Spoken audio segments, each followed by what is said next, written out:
High court की ग्वालियर खंडपीठ ने मुरैना के लगभग एक सदी पुराने कब्रिस्तान के टूटी हुई बाउंड्री वॉल को बनाने के लिए जिला प्रशासन के काम पर रोक लगा दी है। कब्रिस्तान इंतजामिया कमेटी का कहना था कि बाउंड्री वॉल बनाने के नाम पर वह सड़क चौड़ीकरण का काम किया जा रहा था, जिससे उनके पूर्वजों की कब्रें बाहर आ रही थी।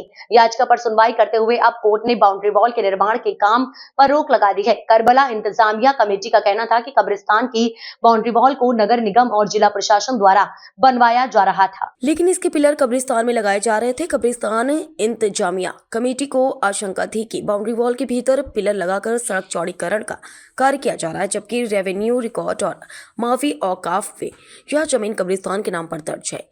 इंतजामिया कमेटी ने कोर्ट से यह भी राहत मांगी है कि वह अपने स्वयं के खर्चे पर इस कब्रिस्तान की बाउंड्री वॉल का निर्माण करना चाहती है। फिलहाल हाई कोर्ट ने मुरैना के इस पुराने कब्रिस्तान की बाउंड्री वॉल बनाने के लिए जिला प्रशासन के प्रयासों पर रोक लगा दी है। कमेटी ने यह भी आरोप लगाया है कि उनके पूर्वजों की कब्रें हटाकर वहां नाली और सड़क बनाई जाएगी, जो उन्हें कतई मंजूर नहीं है। वहीं हिंदू जागरण मंच के देवेंद्र मृदुल का कहना है कि पूर्व में यहां से निकलने वाली सड़क को कब्रिस्तान के नाम पर कुछ लोगों द्वारा घेरा गया था। स्थानीय लोग अब कब्रिस्तान और आम सड़क के बीच सीमांकन चाहते हैं। इससे संबंधित आवेदन भी उन्होंने जिला प्रशासन को सौंपा हुआ है। कब्रिस्तान कमेटी से जुड़े लोगों का कहना है कि वह अपने कब्रिस्तान में किसी भी तरह की छेड़छाड़ नहीं चाहते, क्योंकि इससे उनकी भावनाएं आहत होती हैं।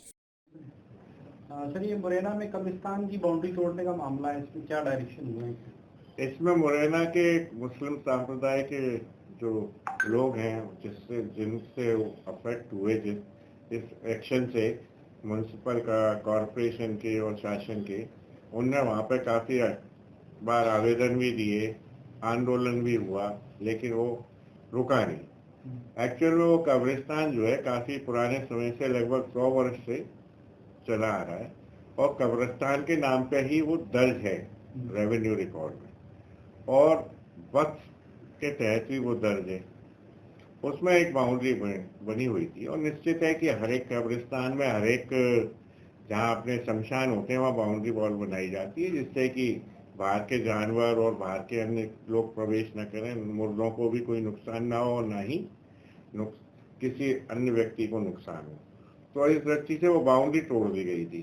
तो हमने PIL लगाई थी, जनहित याचिका एक। उस याचिका में पहले तो न्यायालय ने नोटिस जारी किया था। नोटिस जारी करने के पश्चात अभी कोई जवाब नहीं आया था लास्ट डेट पे। हमने न्यायालय से कहा ये ओपन ऐसे नहीं पड़ा रहेगा, और इसमें क्या हो रहा था कि उन पर जो कब्रें बनी हुई थी, उन कब्रों पे मशीनों के द्वारा खोद के रोड बनाया जा रहा था। तो न्यायालय ने उसको देखते हुए, हमने फोटोग्राफ्स भी पेश किए थे, और देखते हुए यथास्थिति का आदेश प्रदान किया है, और उस यथास्थिति के तहत अब अभी मौके पे यथास्थिति रहेगी। मीनवाइल हम न्यायालय से ये भी मांग करेंगे कि उस पर हमें खुद स्वयं के खर्चे पर बाउंड्री वॉल बनाने का आदेश दिया जाए। तो वो एक इलीगल एक्ट था सरकार का और म्युनिसिपल कॉरपोरेशन का, क्योंकि वो ना तो कॉरपोरेशन की जगह है और ना ही सरकार की जगह। अहमद है और मैं इंतजामी कमेटी में सदस्य हूँ, और हाई कोर्ट के क्या ऑर्डर आए हैं इसका भी इंतजामी कमेटी पर कोई भी आदेश नहीं आया है। और ये बाउंड्री पिछले 6 महीने से विवादों में चल रही है। विवाद इसलिए है कि बाउंड्री 2 जगह से गिर गई थी, जिसको कलेक्टर द्वारा और नगर निगम द्वारा बनाया जा रहा था अपनी जगह पे, और कुछ लोगों ने इस पर आपत्ति लगाई कि जगह अतिक्रमण में करी जा रही है। उस वजह से ये विवाद उत्पन्न हुआ है, और इस विवाद का अभी तक कोई हल नहीं निकला है। हम कलेक्टर साहब से भी, कमिश्नर साहब से भी मिले हैं, दोनों पक्षों में सहमति बनाई, तो शायद कुछ सहमति बनी, उसके बाद फिर विवाद खड़ा हो गया, वो सहमति अधूरी रह गई। आज इस कब्रिस्तान की हालत देखिए आप, कितनी बुरी है। जानवर भी इसमें जा रहे हैं, गाय, कुत्ते, बकरी सब है। बाहर है, एक बाउंड्री नई, अंदर पिलर दिख रहे हैं। ये सब शासन के द्वारा बनाई गई है। एक जबरदस्ती कुछ मैटर बना था, उसके द्वारा ये देख लीजिए आप, ये बाउंड्री यहाँ से चलती हो उधर अंदर तक ले गए। तो ये कुछ समझ में मुस्लिम समाज के में नहीं आया कि बाउंड्री इतनी अंदर क्यों जा रही है। यहाँ कब्री है और ताजियों के गड्ढे भी हैं।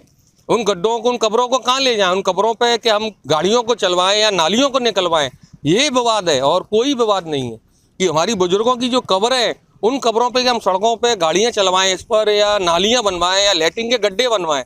तो इस विवाद में हमने इस बाउंड्री को रुकवा दिया लोगों ने। मुदगल जी, कब्रिस्तान वाली बाउंड्री वाल का जो मामला है, उसमें उच्च न्यायालय की खंडपीठ ग्वालियर ने आज स्थगन आदेश जारी कर दिया।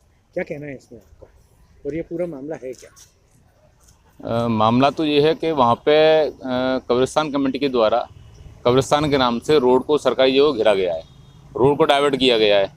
अब चूँकि माननीय हाईकोर्ट का आदेश आया है तो उसमें उसका पालन किया जाएगा बाकायदा और हम उसका ध्यान रखेंगे। लेकिन उसमें एक तथ्य ये भी है कि वहाँ के लोगों की मांग है, वहाँ के लोगों का ये कहना है कि यहाँ पर इस रोड को कम से कम 20 से 25 फुट कम किया गया है और उसमें लोगों की मांग ये भी है कि यहाँ पर सीमांकन हो। सीमांकन के साथ में अगर पूरी सब चीज़ की जाएंगी तो विवाद भी नहीं होगा, कोई हिंदू मुसलमान भी नहीं फैलेगा वहाँ पे और समरसता बनी रहेगी। तो अभी आपने ऐसी कोई मांग प्रशासन के समक्ष की है? प्रशासन के समक्ष मैंने मांग की थी, लेटर दिया था एक कुछ लोगों के द्वारा, वहाँ जो स्थानीय निवासी हैं उन लोगों के द्वारा एक लेटर दिया गया था प्रशासन को सीमांकन करने के लिए और रास्ते को चौड़ा करने के लिए। अभी तक उस पर कोई कार्रवाई तो नहीं हुई है, लेकिन बीच में एक मौखिक रूप से आदेश के ऊपर वहाँ पे पिलर का निर्माण किया गया था, पिलर बनाए गए थे बाउंड्री बनाने के लिए, लेकिन वो पिलर भी अवैध बनाए जा रहे हैं।